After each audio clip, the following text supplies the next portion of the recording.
नाज़रीन अस्सलाम वालेकुम, आप देख रहे हैं आपका अपना चैनल ज़ाविया में आपका मेज़बान गालिब सुल्तान। नाज़रीन आज सुप्रीम कोर्ट के जो रिमार्क्स आए हैं, जो फैसले आए हैं, अगर उनको सुनने के बाद ये कहा जाए कि supreme court of Pakistan, chief justice of Pakistan जनाब आज तहरीक इंसाफ के ऊपर चढ़ दौड़े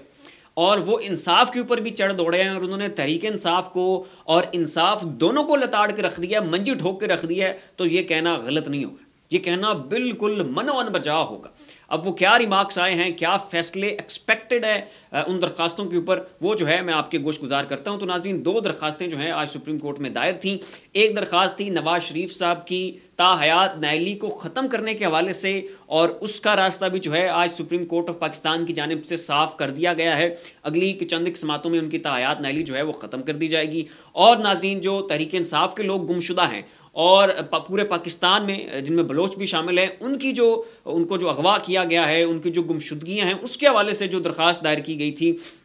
उस पे जो रिमार्क्स आए हैं फ़ाइज़ ईसा साहब के, वो भी जनाब दीदनी हैं, काबिल समात हैं। उनको सुनना चाहिए और सर धनना चाहिए कि पाकिस्तान में कैसा इंसाफ का बोलबाला है और कैसे जनाब पूरे पाकिस्तान में अदलो इंसाफ की फ़िज़ा कायम है। तो नाज़रीन जो गुमशुदा हो चुके हैं लोग, उसके हवाले से एतजाज़ एहसन साहब ने सुप्रीम कोर्ट में दरख्वास्त दायर की हुई थी और उनके जो वकील थे उनकी इस दरख्वास्त में वो थे लतीफ़ खोसा साहब। तो चूँकि उनके अपने लतीफ़ खोसा साहब के बेटे के मामलात आजकल ख़राब चल रहे हैं और उनको भी निशाने पर धरा हुआ है, तो लतीफ़ खोसा साहब थोड़े से उधर मसरूफ़ थे, तो उनकी जगह पे उनकी रिप्लेसमेंट के तौर पे शुएब शाहीन साहब जो हैं वो एतजाज़ एहसन की इस दरख्वास्त में एक रिप्लेसमेंट के तौर पे गए कि लतीफ़ खोसा साहब की जगह पे वो जाके जो है एतजाज़ एहसन के वकील बन के जो है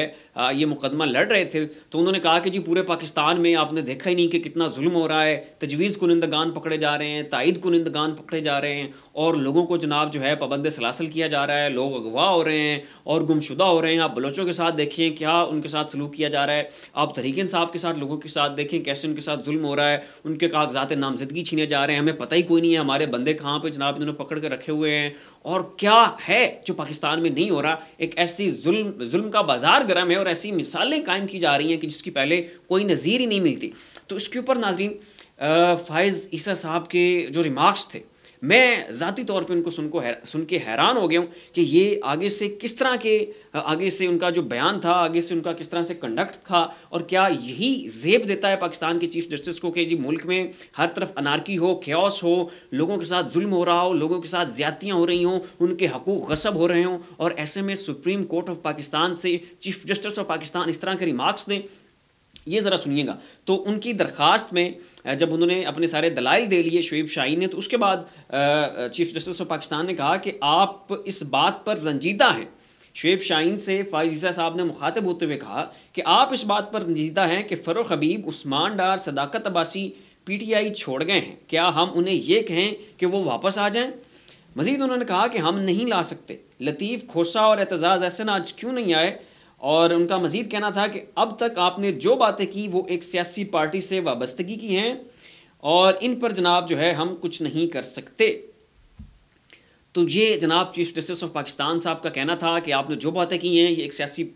जमात के हवाले से हैं, इनका पूरे मुल्क के साथ कोई नहीं लेना देना, आपकी दरख्वास्त जो है पूरे पाकिस्तान की नुमाइंदगी नहीं कर रही है। और आज लतीफ़ खोसा साहब क्यों नहीं आए, एतजाज़ एहसन साहब क्यों नहीं पेश हुए, तो उसके ऊपर जनाब उन्होंने शुएब शाहीन के ऊपर सवालात उठा दिए और कहा कि आप किस जुरिस्डिक्शन में, किस कैपेसिटी में, किस इख्तियार के तहत जो है वो आप आके उनकी रिप्लेसमेंट बने। तो यहाँ पर चीफ जस्टिस ऑफ पाकिस्तान से ये सवाल करना बनता है कि हुजूर ये जो भी मुल्क में नाइंसाफ़ी हो रही है, जो जुल्म व इस्तबदाद का बाजार गर्म है, जो ज़्यादतियाँ हो रही हैं, आपने देखा है कि जमशेद दस्ती की ज़ौजा को बरहना कर दिया गया, आपने देखा कि उस्मान डार के साथ क्या हुआ, उनकी वालदा के साथ क्या हुआ, उनके भाई के साथ क्या हुआ, उनकी ज़ौजा के साथ क्या हुआ। शहीद अरशद शरीफ के हवाले से जो एक दरख्वास्त है वो सुप्रीम कोर्ट में पेंडिंग है, अभी तक वो समाअत के लिए मुकर्रर नहीं हुई है। उसके ऊपर जनाब आपने किसी किस्म का कोई ना तो हिलजुल की है, ना ही उस मामले को आपने आगे प्रोसीड किया है। और फिर नाज़रीन सुप्रीम कोर्ट में जब ये सवाल किया गया कि इमरान रियाज खान के साथ ये जुल्म हुआ है और उनका जब जिक्र हुआ, तो उसके ऊपर जनाब हमारे फ़ाइज़ ईसा साहब ये कह रहे थे कि मुझे तो पता ही नहीं है कि ये इमरान रियाज खान कौन है ये साहब। तो इस तरह के रिमार्क्स जो हैं फ़ाइज़ ईसा साहब इमरान रियाज खान के हवाले से दे रहे थे कि जिनको पूरा पाकिस्तान जानता है, जिनके बारे में पूरा पाकिस्तानी माएँ उनके लिए नमाज़ों में दुआएं करती हैं, पूरे पाकिस्तान की बेटियां उनके लिए रो के जो है उनकी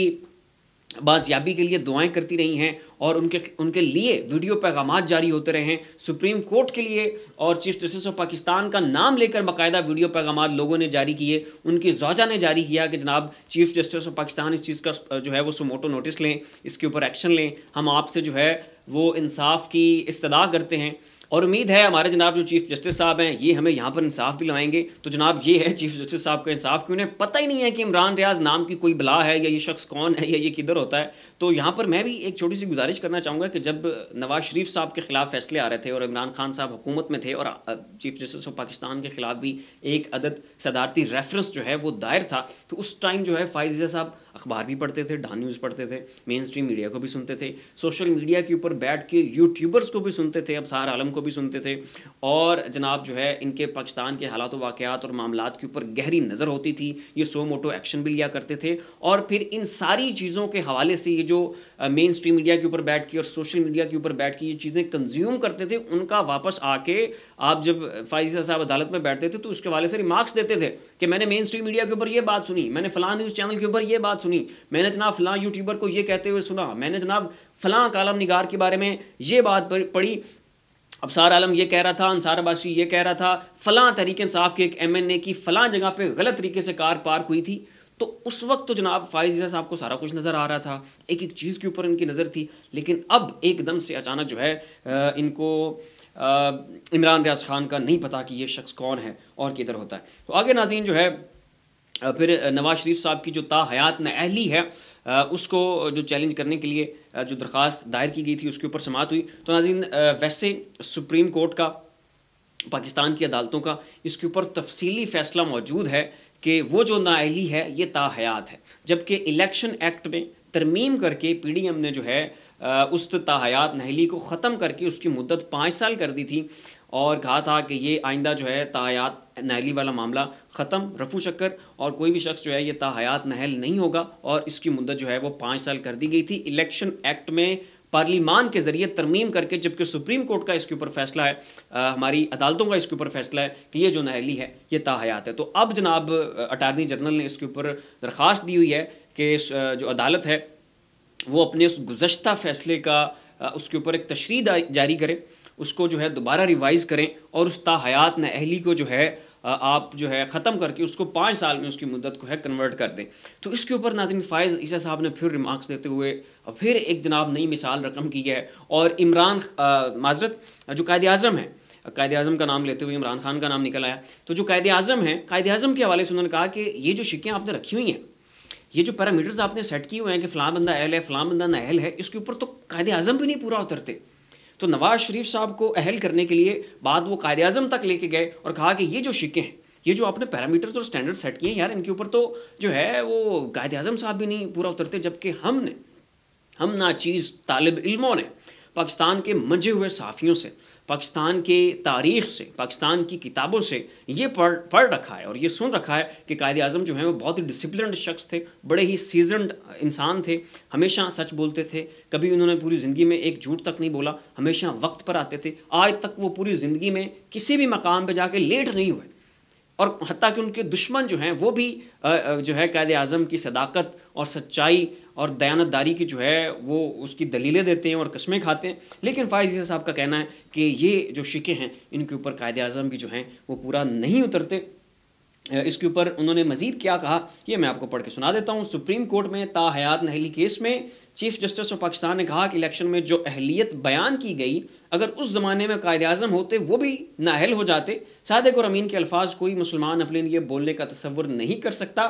मैं कागजात नामजदगी जमा कराता हूँ और कोई कहे ये अच्छे किरदार के नहीं तो मैं चैलेंज नहीं करूँगा। अच्छे किरदार के बारे में वो जजेस फैसला करेंगे जो ख़ुद इंसान हैं। तो ये नाज़रीन उनके रिमार्क्स थे। मज़ीद उन्होंने कहा